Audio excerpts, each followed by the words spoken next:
This is TV 18 and you are watching CNN IBN.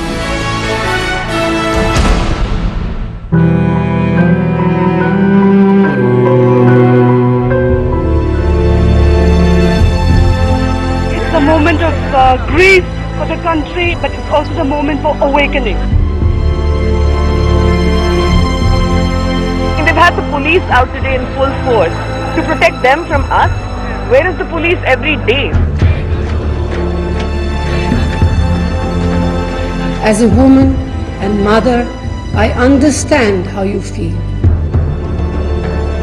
It is extremely important for each one of us to step out and make our anguish and our anger felt. यहाँ पे हम सारे मर चुके हैं, जो भी सारे लेटर में हम मर चुके हैं, and हम गवर्नमेंट से कुछ एक्सपेक्ट नहीं करते क्योंकि हम बहुत कर चुके हैं.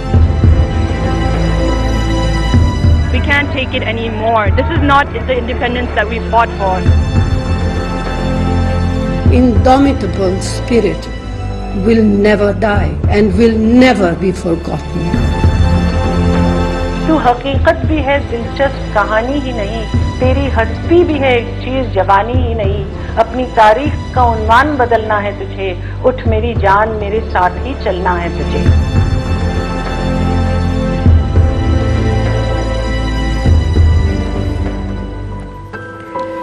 Horrific, savage, anger, pain, anguish. All of these seem tired and jaded words tonight, and none perhaps express how deeply this country has come to identify with this young girl. She's a girl who didn't ask to be courageous. She's a girl who didn't ask to be brave. She's a girl who simply stepped out of her home for a movie. Over the next 60 minutes, the many, many issues her life and death have raised.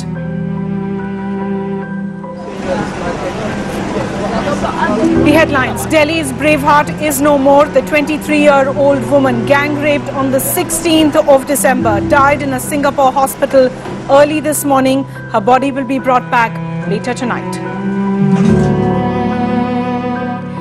India mourns. Her death triggers mass protests across the country, from Jantar Mantar to Juhu in Mumbai. The voice of the nation is to keep the pressure on. Today we pledge that she will get justice, that her fight will not have been in vain. The political class promises stringent laws and fast-track justice, but on the ground the call is for demonstrable action.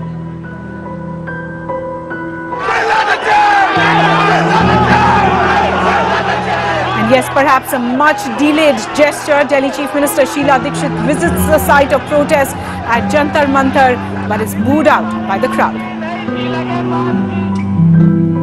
More developments in the case now. All 6 accused will be charged with murder, which could get the death penalty.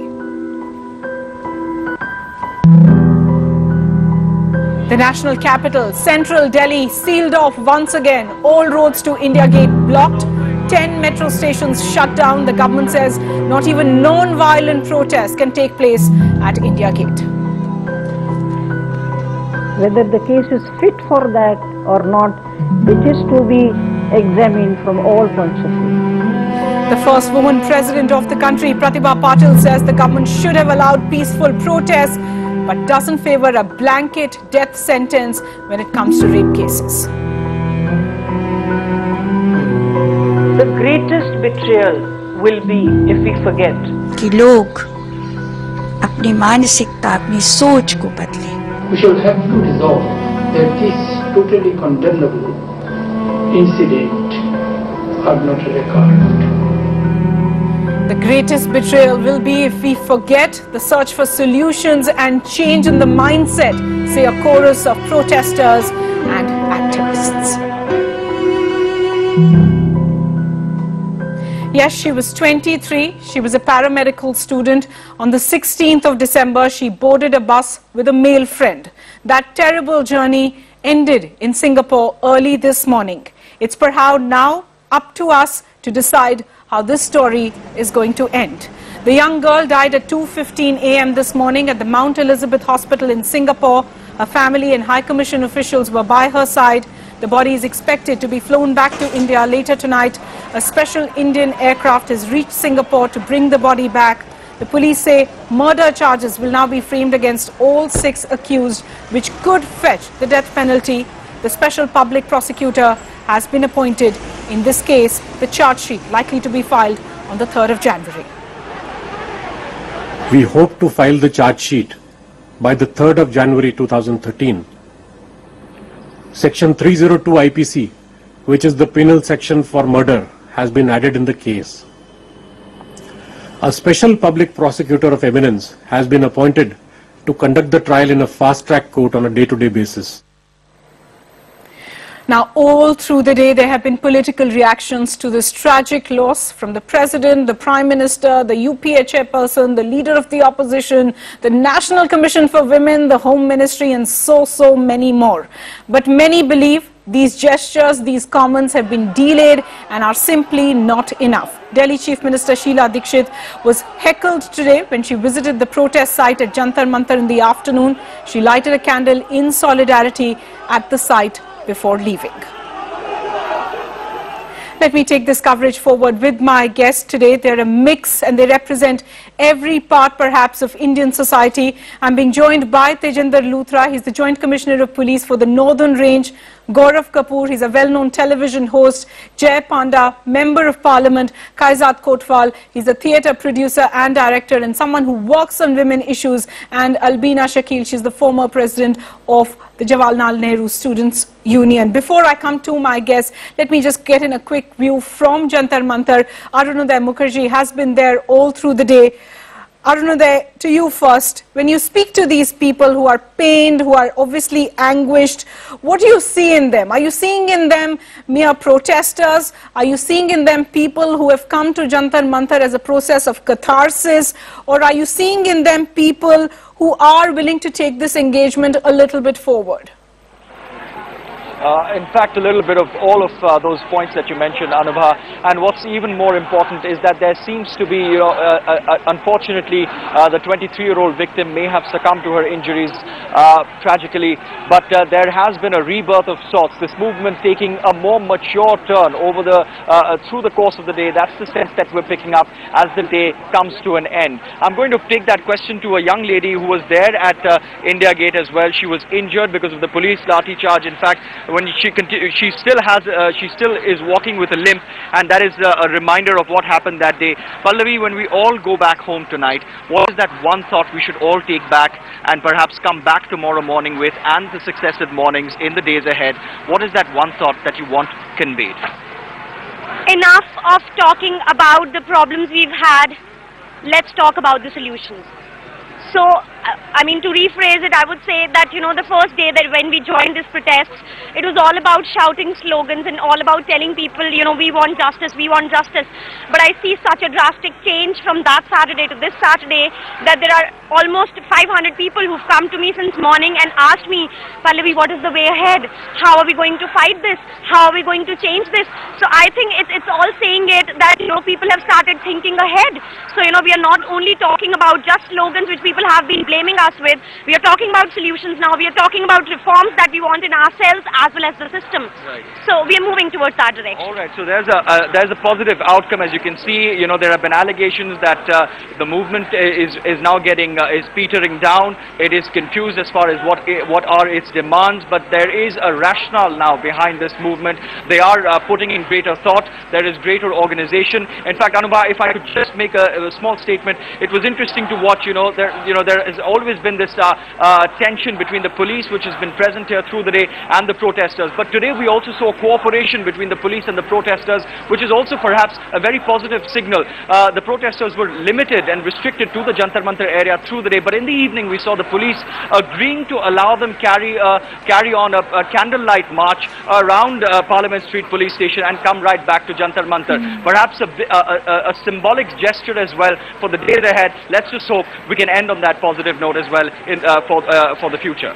Right, Arunoday. I think Mr. Tajender Luthra, who's one of our panelists, is going to be very happy with that sentiment that you have put forward. But Mr. Luthra, let me begin by asking you, because this is a sentiment that's been there all through the day.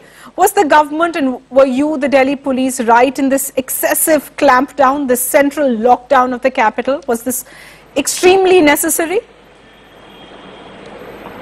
You know, India Gate and other related places, there is 144 CRPC, and therefore such assemblies are not allowed there. And there is another reason, if we allow India Gate for such rallies, India Gate being the heart of the town, it has about 11 radial roads. The traffic jam at the India Gate causes each part of the city. Mr. Luthra, you've used that word rally. You know, surely this wasn't just a rally. This was much, much more. This was a coming together, an outpouring of emotions. This was a different case.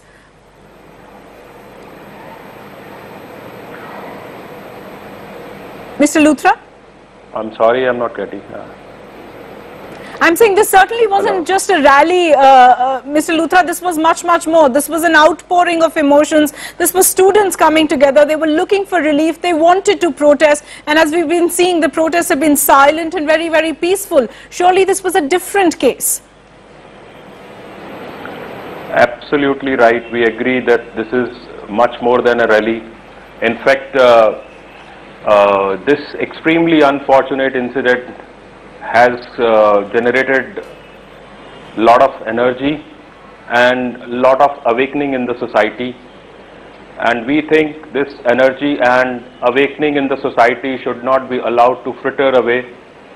Rather, we should channelize this energy and awakening to bring about necessary police reforms, judicial reforms, and perhaps we need to revamp the whole criminal justice system. You know, it's good to see a serving police officer, Mr. Luthra, actually talk about some of these police reforms. 5,000 personnel deployed to keep citizens away. The question many citizens have told our reporters, the sentiment many citizens have shared with our reporters is, what were you scared of? These were just people grieving. No, we were not scared of anything, but you must understand that the India Gate, we have 144 CRPC, so therefore we could not allow it. And moreover, last Sunday we saw a lot of violence. We saw this agitation was going out of hands and some lumpen elements were trying to take control of the agitation.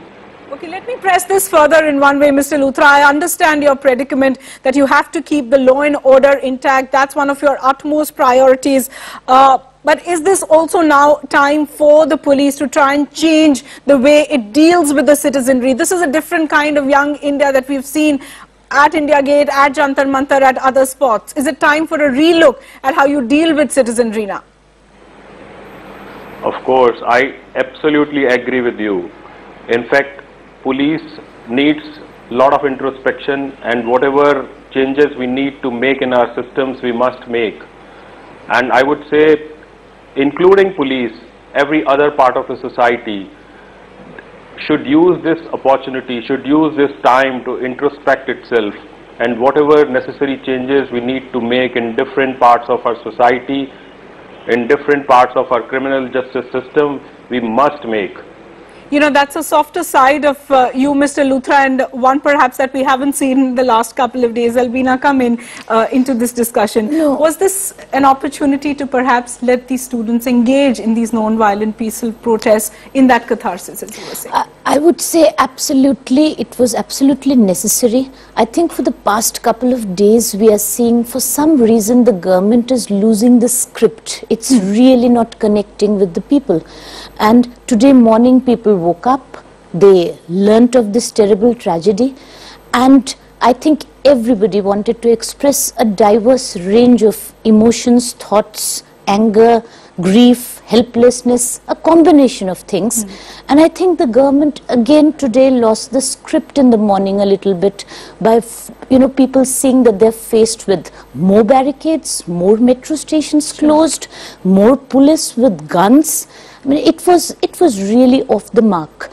And I think that if there is some introspection which Mr. Luthra is talking about, yes, I think that is really required on part of the police, the government, the people. And somehow this unknown woman whom we don't know, she doesn't have a name, she doesn't have some identity, everybody has felt that she has brought about something, she has led to something in society which gives us hope for change. And I just want to take this opportunity to also say, not just to her family, but to the young man who was there with her, that we are all with you, and please, you have to be brave in the days to come and live your life, and we are all with you. I just want to say that because I don't think that young man can be left alone. True. Every young man in this country has felt it just could have been me, and there was something that brought so many young men and women onto the streets. You know, it's a point that I want to touch later in the debate, because this is not a women's issue. Security for women, crime against women have often been conceived as women issues, or issues that women activists in a sense deal with. You talked about that script going wrong, that government script going wrong, that political script in a sense going wrong. There have been a whole lot of political statements that have come out all through the day today. Somehow I get a sense, or one gets the sense, they lack the sincerity. There wasn't the reaching out that we had expected. Absolutely, that's what I'm saying, that, you know, things that needed to be done 1 week earlier are being done late. I think a lot of us felt very sad that she had to die in some other country. You know, there is so much mixed emotion over this. Everything seemed not to fall in place, and we were all hoping against hope that she can survive. But I guess today is not the day to really make too many complaints. I think today, if we can just have this firm resolve that this issue, this entire concern to fight patriarchy in society, in government, is not going to die down. Yes. Let me take the first part of your sentiment to Jay Panda. You know, you're representing the political class, and I'm not going to be badgering you or trying to put you in a spot, but there were so many comments today, and the question that I put to Albina Shakil today, one gets the feeling that they perhaps were a trifle forced and a trifle insincere, or perhaps they came simply too late for actually to make that impact on the ground. You know, I think this extremely shocking case has been a shock to the system. I think politicians, and I don't want to score brownie points here, I don't want to just attack the government of the day, because I think we as a class need to answer for more in terms of how this was handled, whether we are in government or in opposition. The fact is that this shock to the system today provides an opportunity to make changes, but I think we politicians and the system as a whole is still grappling with it. And I don't know whether, you know, when you say that some people lacked sincerity, I think it may have been just being in shock because the politicians have been found wanting. And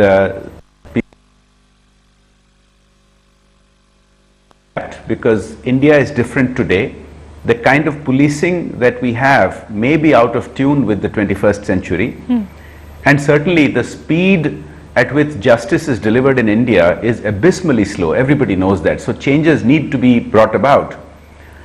So it's not enough to just say the right things. Now we really need to take steps, and that is where I think we will either redeem ourselves in the eyes of these protesters, or if we don't, then I shudder to think which direction the country will go. Yes, I think at least that sentiment has been articulated extremely well, because that's really what the protesters in Jantar Mantar are looking at. Jay Panda, you know, the thing is, I think the government machinery and the administrative machinery, and I don't want you to react purely as an opposition, but as a politician, seem to be treating this as a political crisis. I think what's happened is that you've looked at it, the political class has looked at it as a crisis of sorts, whereas this wasn't a crisis. This was an opportunity to reach out, to show that compassion, to really take perhaps the moral high ground and bring these matters onto the national discourse. I think, let us be very frank, it is clearly an opportunity, but also it was a crisis, and the reason it was a crisis is because this is not an isolated incident for which the people are so angry.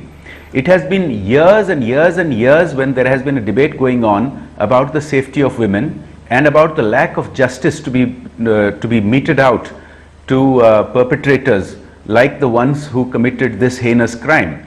So I think people sensed that there was this anger in the protesters, and maybe that is why there was a crisis mentality. See, clearly this whole issue could have been handled better. And you know, even when it comes to those lumpen elements who mingled with the crowd and created some violence, I have heard arguments that perhaps that could have been even tackled better. Maybe they could have been isolated. But you know, that mentality, that crisis mentality certainly was continuing till today.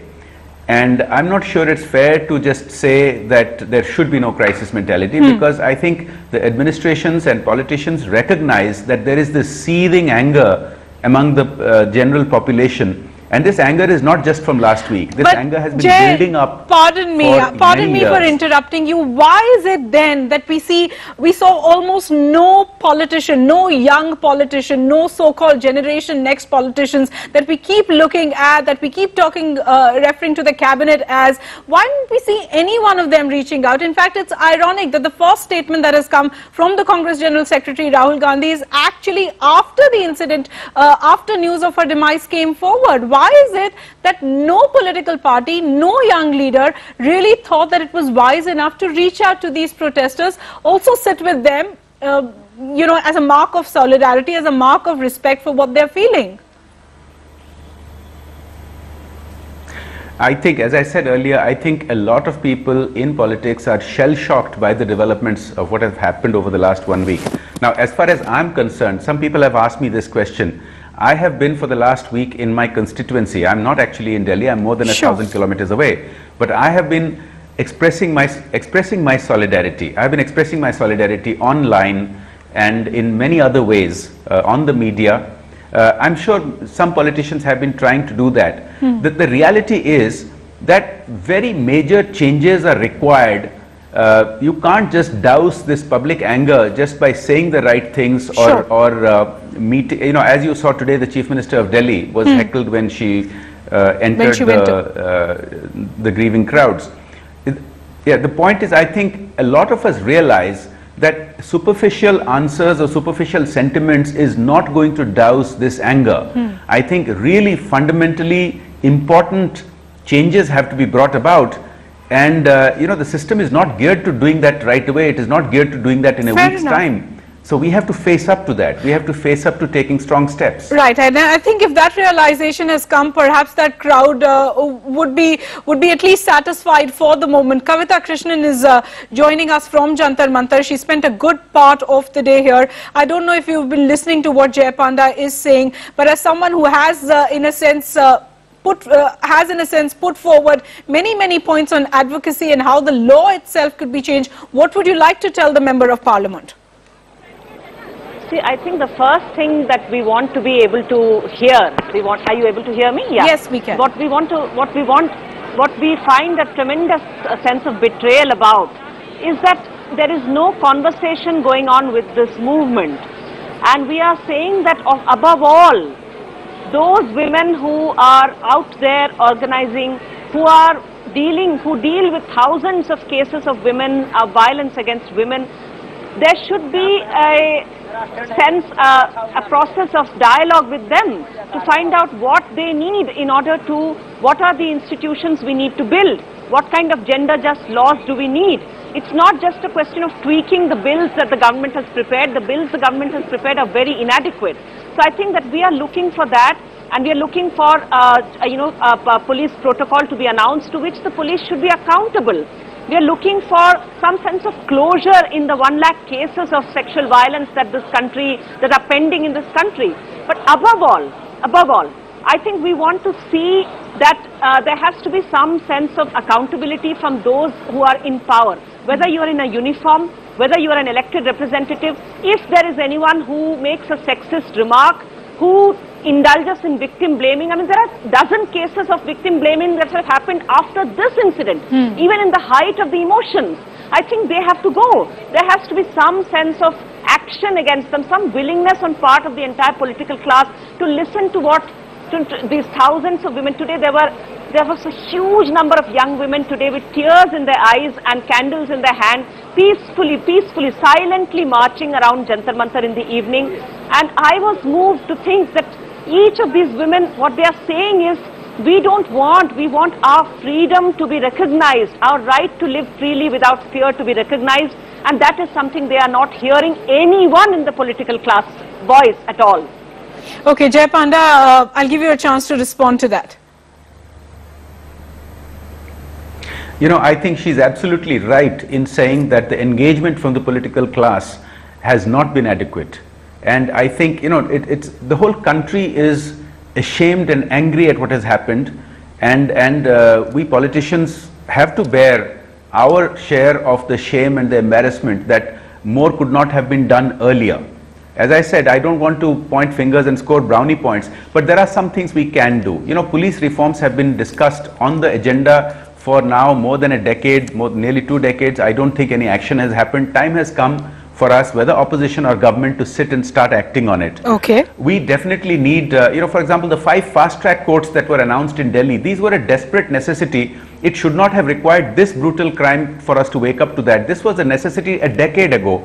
But we need fast-track courts all over the country. In fact, the problem is, why just rape cases? We have only 13 judges per million population.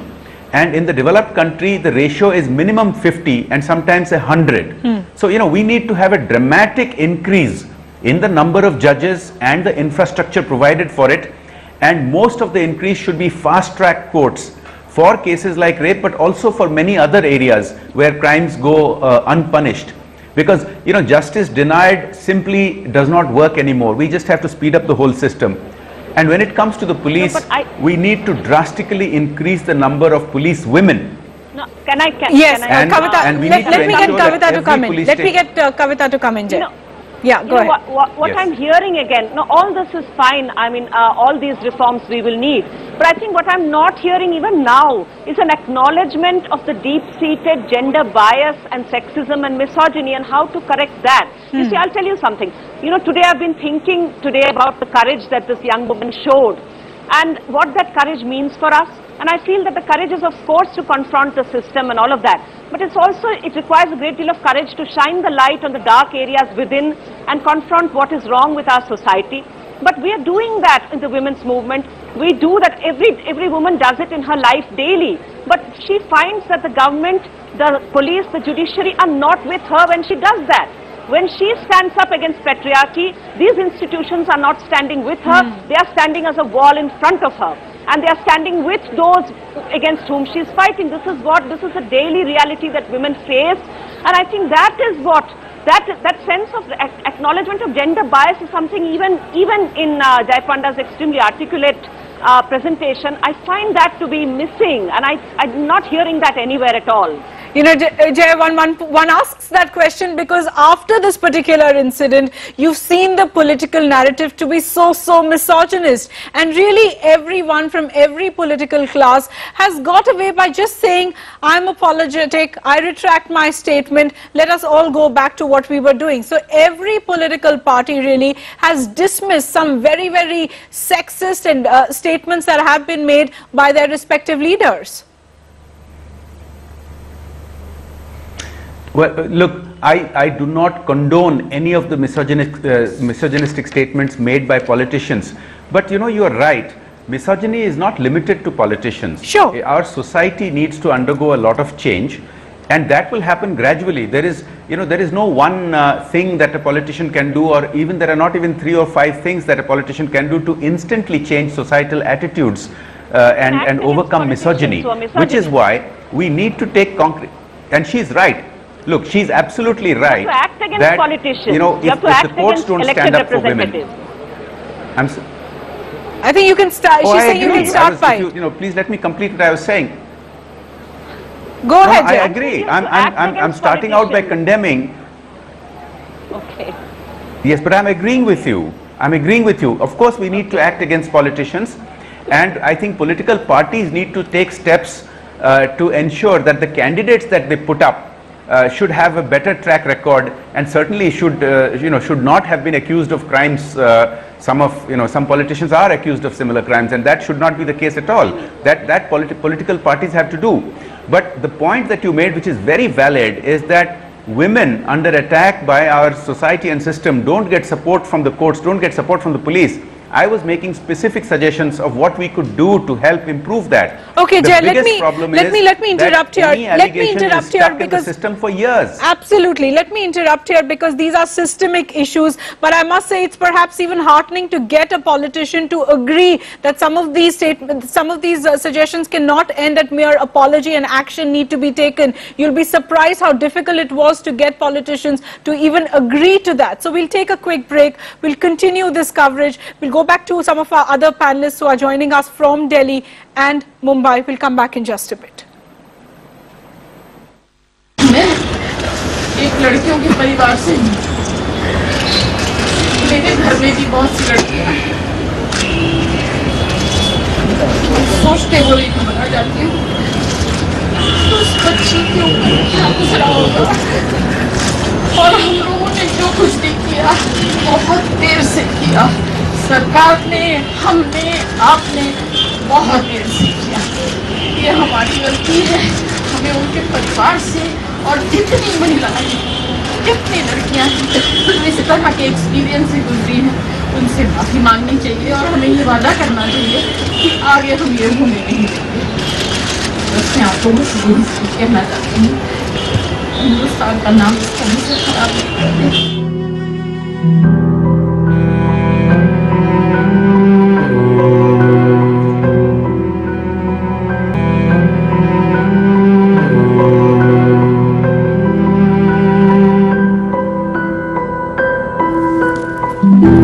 So our special program this evening that is looking at what this 23-year-old has taught us.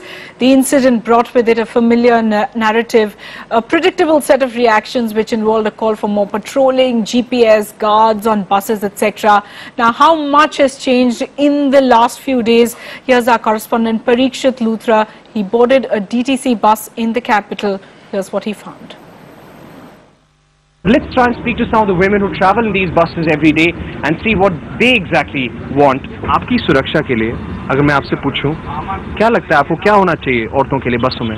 बस separate बस होनी चाहिए, ladies special होनी चाहिए। क्या-क्या बदलाव ला सकते हैं? अगर सरकार को, अगर आपको सजेशन देने का चांस मिले, सुझाव देने के चांस मिले, आप क्या बोलोगे उनको?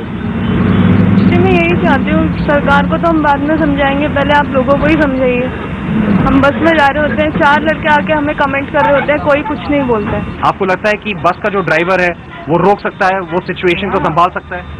रोक सका है, थाने में ले जा सका है, या पीसीआर हो उसके पास ले जा सकता है। Women traveling in this bus gave us a lot of suggestions, such as a different bus for women altogether.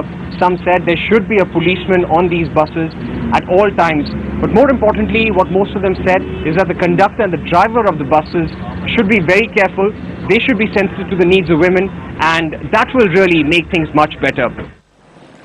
In fact, some of the suggestions are going to be under question because we can't quite create a separate world for women. But I'm going to pick on the point that young girl made. सरकार को तो हम बाद में समझाएंगे, पहले आप लोगों को समझाइए. Gaurav Kapoor, let me take that sentiment to you. We've seen men and women both come together as a part of these protests, as a part for asking for more safety and security for women. The question to you is it time now to look at some of these issues and go beyond calling them just women issues or issues that NGOs or women activists or women journalists should look at? It's a country issue as far as I see it. It's an education issue. Here's the problem. For 65 years, we've been sort of suppressed. You know, the lid's been on tight. There's this flame that's been going below. It was bound to explode at some point in time. And I think what happened in Delhi on 16th of December has been the tipping point, so to speak. Here's what I think it is. There's three phases of society's evolution. One is when you're part of the problem, and I think we were part of the problem for so many years. We just look away. We'd say, it doesn't affect me. Chalo chalta hai, no problem. The second is when you start demanding a solution. And that's what has happened in the last few years, I feel, that we started demanding a solution. We have to now transition into phase 3, which is becoming part of the solution. For the last few days, I've been watching news television, and I don't see solutions, tangible solutions coming. Now, I'm not saying it's just the politicians to blame. It's politicians and leaders along with society that has to make a change. So I think there's three things that you need to attack. One, sex education in the country. We have to stop looking away. The difference between men and women comes from childhood. When you're told, you know, oh, sex is taboo, we don't talk about it, we shouldn't teach it in school, what an uproar. We make sex seem like candy, whereas it should be a vegetable. You know how kids are about candy and vegetable. When it's candy, it's forbidden. Oh, we want that. When it's vegetable, oh, we don't want that. Come on, let's face reality. India does treat sex like a vegetable. There's 1.3 billion of us, which means we are having it every day. So let's just face it, let's call a spade and teach our kids from a really young age that it's not a bad thing. Also, that's where respect for women. When a woman says no, it means no will come. I don't like the fact that any leader can attribute, for example, what Abhijit Banerjee said, forget the dented and painted that he said that we were in, you know, up in arms about. The underlying philosophy there was that if a woman is going to a club or she puts on makeup, she has no right to protest, she has no right to demand security.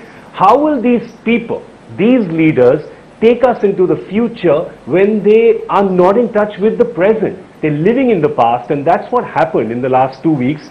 Our government just showed that they were woefully inadequate when it came to handling a people who now wanted answers. They're just so used to apathy that they just had no idea how to react, which is why all these reactions that are coming are too little, too late. So one, I propose sex education. Two, I think the police has to be sensitized. The suicide that has happened in Punjab, you can't have women walking into a police station and fearing that they will be harassed and humiliated when they are going to complain about some violation about them. I think that is completely unforgivable.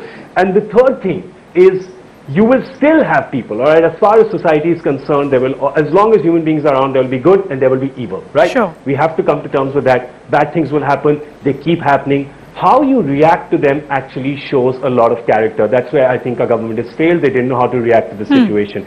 And I think that all these people, you know, young people who've gone, you know, who are tapping more on their evil side than their good, what language do they understand? They don't understand respect.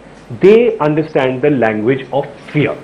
And the law, the judiciary, the government has to put the fear of God into these people by striking down that bond of justice so quickly that anybody who ever thinks of violating not just a woman, a man, violating society norms after this, in any way doing anything illegal, is scared. That's the problem in our country. Let me People stitch can get away this. with stuff because they're not scared. Let me stitch this sentiment with Kaizad. Kaizad, according to you, what would be the two tangibles of Indian life, the way we are, that we need to address right away? I think Gaurav put out two: sex education, respect for women when it comes to the family. What, according to you, would be the two tangibles? Yeah, I think Gaurav sort of hit the nail on the head with the sex education part of it. You know, in all these weeks of this discussion, I've heard nobody really talk about how we treat sex as a shameful thing. You know, we've been working on a play called The Vagina Monologues for the last 10 years, and we have been facing this issue of sex and even biological terms being treated as a dirty thing. I mean, the word vagina is a biological term, and you would be surprised as to how many people find that to be news. So I think the idea of sort of taking the taboos away from sex. I mean, in Mumbai and in Maharashtra, we've had so many cases of young couples who are showing public displays of affection, being harassed by the police, being arrested, being carted into police stations to be further humiliated. As long as we continue to do that, and as long as we continue to sexualize males in an unhealthy way, none of this is going to change. So that's the one elephant in the room. The other elephant in the room that I have heard absolutely nobody willing to address not the media, not the politicians, and not the Aam Janta, is we have to re-examine the role of organized religion in the public sphere, in the government, and perhaps even in our own private and personal lives. Why do you say that? Organized religion is responsible, well, absolutely, because organized religion comes with a lot of misogyny. And I know I'm going to get into a lot of trouble for saying this and probably not get invited on television again. But from Hinduism to Islam to even my religion of Zoroastrianism, misogyny is sort of almost at the heart of a lot of what we tell people to practice and tell them how to behave. Until we change that, we can make easy targets out of Bollywood, we can make easy targets out of the police, and even out of our politicians. Till we really examine what religion is doing in its attitudes towards women, we will never, ever, ever change what is going on. Okay, I think those are very important points, and as Kaizad is putting out, these are elephants in the room that we have never addressed. Albina, to you, what would be one tangible solution that you would look at? I know you're going to be a part of Justice Verma's committee that is already inviting recommendations from people when it comes to the sexual assault bill. No, absolutely. There are a lot of lot of issues about improving the criminal justice system that are being talked about.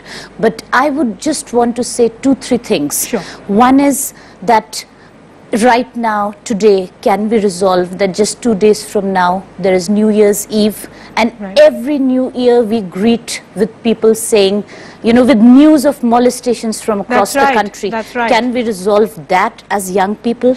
2, I think there is something that has changed with this movement, that the women's issues have become gender issues for both men and women. That's extremely positive, and that's something that needs to be carried forward, because with both together things can change.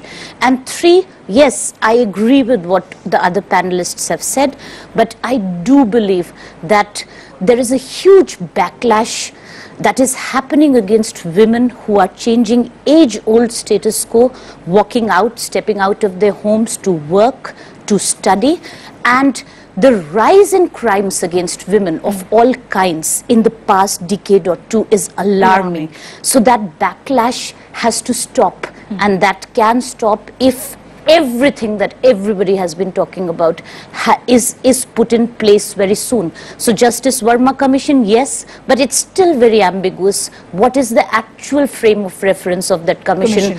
Will they actually make all those requisite changes or not? But yes, that fight has to go on. Okay, Jay Panda, let me come to you. You've heard all the panelists talk about the changes, the elephants in the room, the changes in the society, the changes in the mindset. Because you're a politician, I want to know from you the one tangible you believe as a politician that will be brought about. Perhaps, as Kavita Krishnan pointed out to you, she's no longer a part of this panel now, but she pointed out to you perhaps a greater sense of accountability from our political setup, that you won't be able to get away. A politician will not be able to get away if he makes a sexist jibe, a sexist statement against a woman. Well, absolutely, quite clearly.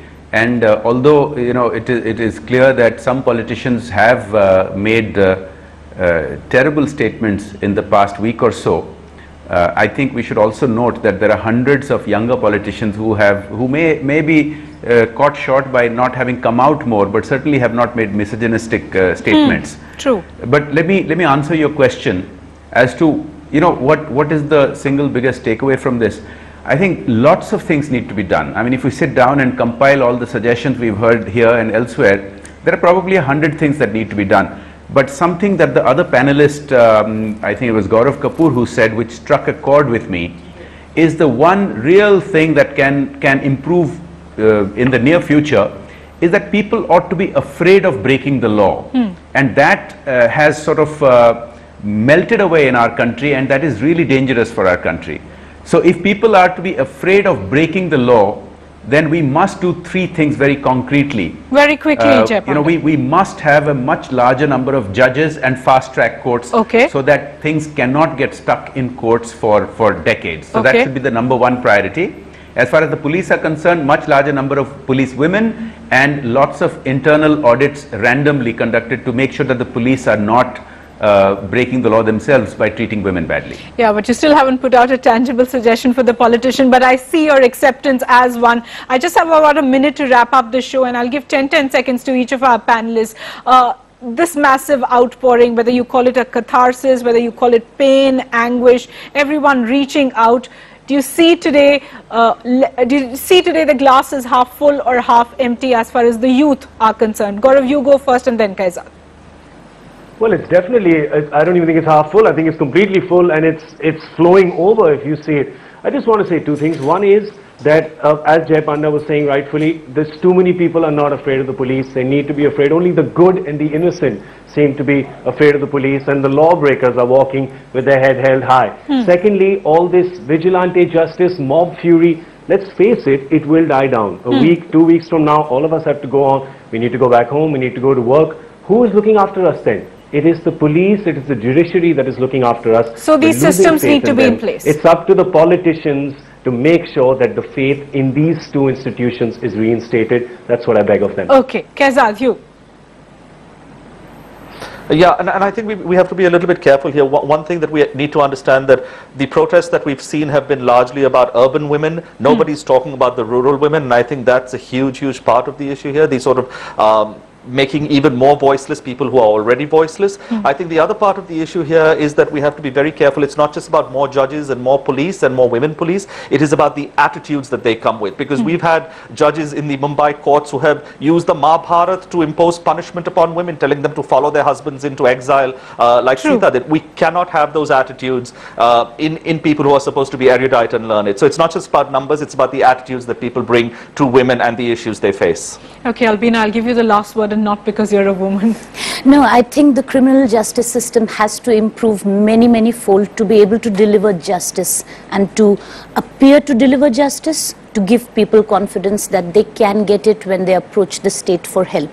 Two, I think attitudes have to change, and I think in society, if men and women can become equal partners in homes as well as in the public realm, that is the real struggle that is going on, and that is the way in which I am confident that the youth of the country want to go to, and we just hope that all of us can really realize their hopes and aspirations that they're expressing on the streets today. Okay, I think I'll end this program on that sentiment. If men and women can be equal partners, not just in our workplaces, not just on the streets, but even in our homes, we may have made then the first step. Our thoughts and prayers with the family that is really at the center and finds themselves at the center of this terrible tragedy. Remember, she's a girl who didn't ask to be courageous, who didn't ask to be brave. She just stepped out of her home, watched a movie, and then boarded a bus. As I began by saying, the story will end the way we want it to end. Thanks to all my panelists for joining us this evening. Our special coverage continues here on CNN IBN. समय चलते मोमबत्तियां जलकर बुझ जाएंगी, श्रद्धा में डाले पुष्प जलहीन मुरझा जाएंगे, स्वर विरोध के और शांति के अपनी प्रबलता खो देंगे, किंतु निर्भयता की जलाई अग्नि हमारे हृदय को प्रज्वलित करेगी। जलहीन मुरझाए पुष्पों को हमारी अश्रुधाराएं जीवित रखेंगी। दर्द कंठ से दामिनी की अमानत आत्मा विश्व भर में गूंजेगी। स्वर मेरे तुम दल कुचल कर पीस न पाओगे। मैं भारत की माँ, बहनिया, बेटी हूँ। आदर और सत्कार की मैं हकदार हूँ। भारत देश हमारी माता है, मेरी छोड़ो, अपनी माता की तो पहचान बनो।